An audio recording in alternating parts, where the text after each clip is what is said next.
homeless person called me a dickhead. How did he know? Do you know him? Is that why? He's like the local big issue fella. Oh, yeah. Yeah. And he knows me, he sees me walking up and down the street. Oh, that's how he knew you. Right. So, so I normally have a bit of a chat with him and that. And I walk past him, and, you know, I can be a little bit cheeky with him, because I've been cheeky with him in the past, with stuff. You pinched his arse? No, just, you know, saying stuff like, God, you're always there, I mean, you got home to go to, and stuff like that. Yeah, No, just breaking the ice, go on. He knows, and he laughed at that, right, last time, so I thought I can be a bit cheeky, right? So he goes, do you want a big issue? I said, no.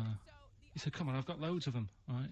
So I sort of said, oh, when I was a kid, and I used to do a free paper around the free papers one, I said, just put them in the bin and go home, right? And he went, yeah, but how am I gonna get any money doing that, you dickhead? You see, I can see his point. He is homeless and having to sell newspapers to get 50p or a quid or whatever. Yeah, and sometimes I treat him, right? And today I didn't have any money. I had a takeaway last night, and I normally give them a quid, and I felt bad not being able to do that because I didn't have any money on me last night. Right. I couldn't look him in the eye. Did you explain this to the homeless person, the traumas of the takeaway without the tip? Did you explain that, you know, you've had it hard as well? I go, look, you don't I had food delivered to my warm flat. Yeah, it was a nightmare. You don't know what that's like. You don't know what the trauma is, because you can't have food delivered to your flat, because you haven't got one. So please don't look at me like that. You should have said. But most people ignore him. At least I gave him a bit of acknowledgement and sort of... took the mick.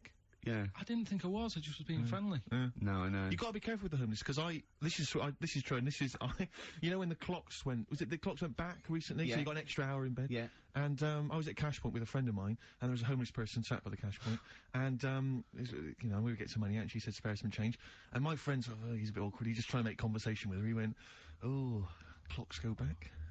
Extra hour in bed? Oh no. I gave her 2 quid, I felt so bad. He didn't do it intentionally, he didn't realise what he'd said. Just making conversation. Bumbling. It's tricky making conversation with the homeless, because there's so many areas you've got to avoid, you know, what was on the telly. Yeah. You know. Although I get recognised by homeless people and think, oh, are they, I don't know where... Well, you gotta remember, that's very much your demographic, Rick. Yeah. You know, people who watch TV through the window of Dixon's. Yeah, in Dixon's, yeah, there was a... Ricky Gervais is on, pop the telly on. They can smell the alcohol on you, they think you're one of them. Sex on films and all that, right?